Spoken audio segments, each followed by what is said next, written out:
میت کا سوگ. حضرت زینب بنت جہش کے بھائی کا انتقال ہو گیا. 3 دن بعد انہوں نے خوشبو منگوائی اور اس کو ملا.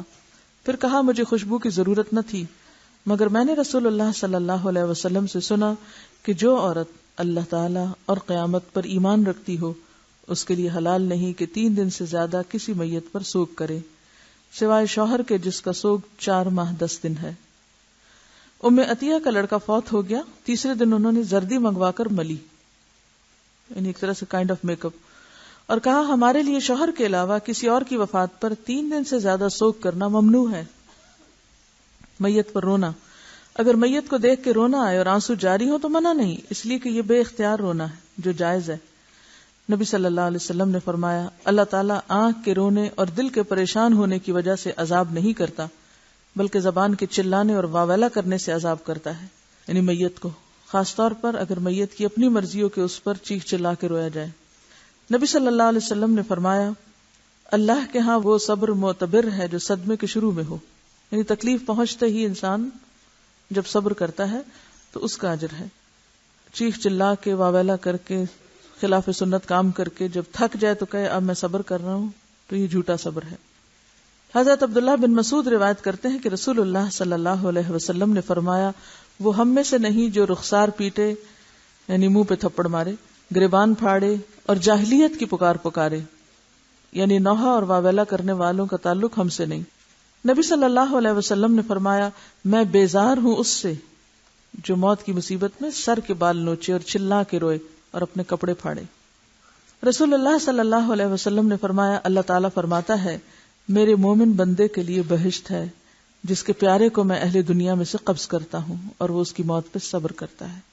جب بھی کوئی عزیز رشتہ دار کوئی بھی قریبی فوت ہو جائے اور انسان اس وقت چیخے چلائے، آنسو بہانے کی اجازت ہے، دل کا غم درست ہے، لیکن شکوہ شکایت نہیں، چیخنا چلانا نہیں، کوئی غیر مہذب حرکتیں کرنا نہیں، تو ایسے شخص کے لیے بدلے میں جنت ہے. رسول اللہ صلی اللہ علیہ وسلم نے فرمایا جاہلیت کے 4 کام ایسے ہیں جنہیں میری امت کے لوگ بھی کریں گے.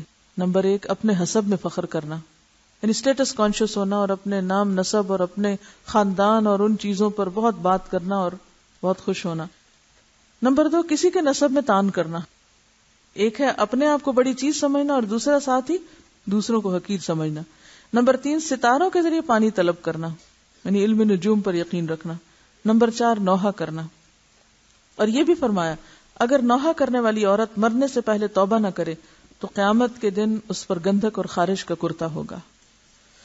رسول اللہ صلی اللہ علیہ وسلم کے بیٹے ابراہیم جب حالت نزع میں تھے تو آپ نے اسے اٹھایا اور فرمایا آنکھ آنسو بہا رہی ہے، دل غمگین ہے، مگر اس کے باوجود ہم کچھ نہیں کہیں گے سوائے اس کے جس سے ہمارا رب راضی ہو، اور اے ابراہیم ہم تیری جدائی کے سبب غمگین ہیں. رسول اللہ صلی اللہ علیہ وسلم کا نواسہ فوت ہوا تو آپ کی آنکھوں سے آنسو جاری ہو گئے. حضرت سعد بن عبادہ نے عرض کی یا رسول اللہ یہ کیا ہے؟ آپ نے فرمایا یہ وہ رحمت ہے جو اللہ نے اپنے بندوں کے دلوں میں پیدا کی ہے، اور اللہ اپنے بندوں میں سے رحمت کرنے والوں پر ہی رحمت کرتا ہے.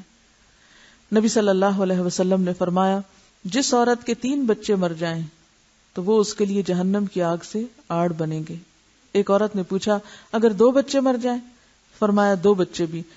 حضرت ابو ہریرہ سے روایت ہے کہ اس سے مراد وہ بچے ہیں جو ابھی بالغ نہ ہوئے ہوں، چھوٹے ہی بچپن میں. ایک اور روایت میں ہے کہ اللہ تعالیٰ ان بچوں پر اپنی رحمت اور فضل کے سبب اس شخص کو یعنی ان کے والد کو جنت میں داخل کرے گا. ظاہر ہے جب صبر کریں گے تو ہی.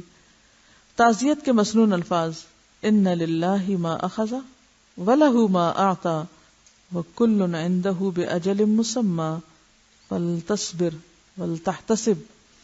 یقیناً اللہ کا ہے، یعنی اللہ کا مال ہے جو اس نے لیا، اور اسی کا ہے جو اس نے دے رکھا ہے. اس کے ہاں ہر چیز کے فنا ہونے کا وقت مقرر ہے، لہذا صبر کر کے اس کا اجر و ثواب حاصل کرنا چاہیے. وآخر دعوانا ان الحمد للہ رب العالمین.